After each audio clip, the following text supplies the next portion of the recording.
Okay. Assalamu alaikum. Alaikum assalam.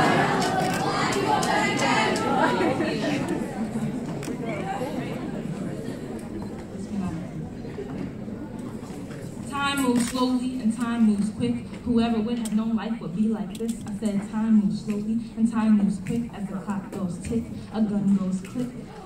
Violence. How do we persevere in times like this? Violence. Possibly permanently embedded in our world and society, physical, emotional, psychological violence. How can we thrive in it? I mean, is it really even possible to thrive in it when all forces around you are aiming to persecute you like the people of Mecca once tried to do? Me and you, unlike the Prophet ﷺ, there is no Medina to be found, no escape, surely no safe haven. So how do we live our lives safely? How do we live our lives to the fullest safely? It's funny how we're told to live our lives to the fullest as we walk with our expiration dates tied to the amount of melanin in our skin.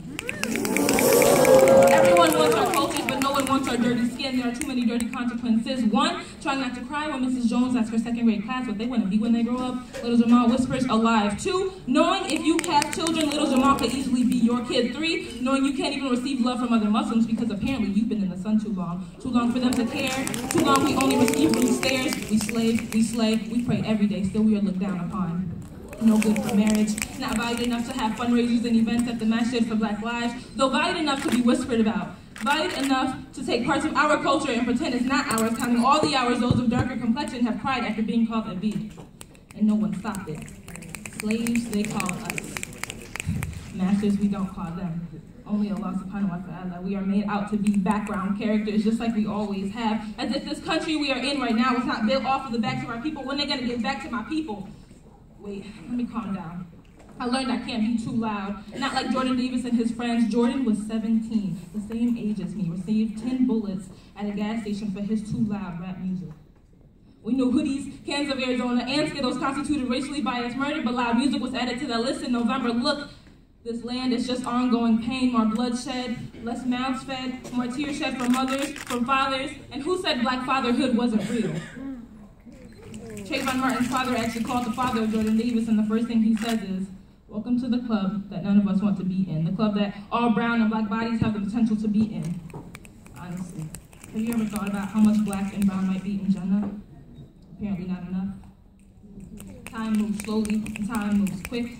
Top, tick, gun, click. I'm speaking of our reality. It has become our identity, our lives, but this life that we have been given, this skin that we have been given, scars me. Knowing that if I am alive in a few years and decide to carry children, my womb could become like the ocean, carrying soon-to-be dead bodies, drowning victims, another human being caught in the overwhelming tides of an oppressive structure we were never meant to survive in the first place. I want us to live.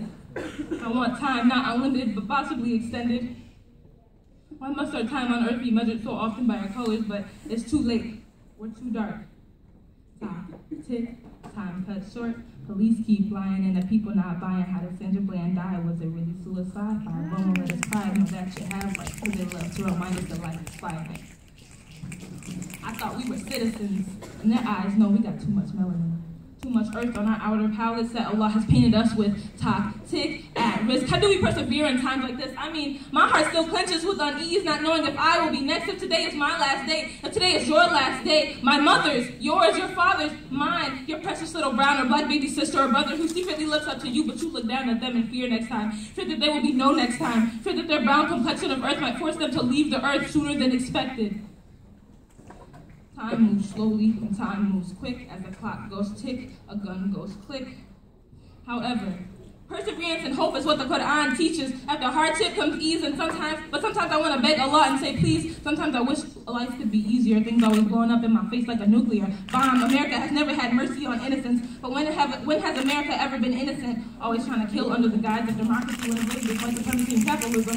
But hey, that's a story for another day. If we have one, my life could be taken very easily just with one gun. All this violence is around me, so sometimes I want to give in, but then I think of history and suddenly I get it.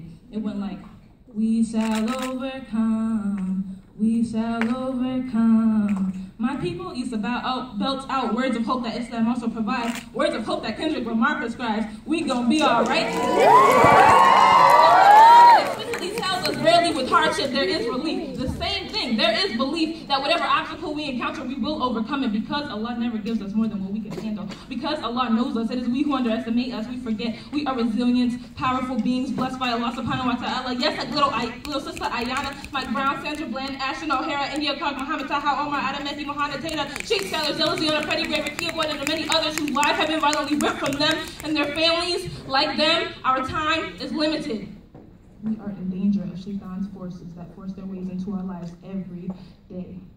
Which gives us all the more reason to praise Allah every single day. Praise Allah subhanallahi wa bihamdihi. If you ever need a reason to breathe, be rebellious. Remember that forces prosper against us. Rebel against them with the advantage that we have. Solution, ablution. Thank Allah, praise Allah. Remember Quran because time may be ticking, but we have guidance. Allah guides us, reminds us, wherever we are in our lives right now is vital for change, for progress. Imperative it is that we take action as soon as we can right now, not later. Another breath is not guaranteed. Unlike victims of brutality, our time is not yet up. So rest in power to all whose lives have been taken because of privileges they cannot afford. Finally, rest in peace to our patients with brutality because what we will not do is wait on change. What we will not wait on is those in power to recognize our humanity. What we will do is race against the termination of certain races and other social identities. How? By pushing even harder to respect all of Allah's creation and eradicating systems that don't respect creation. Hear me now and hear me clear. Time moves slowly and time moves quick. Top, tick, respect it.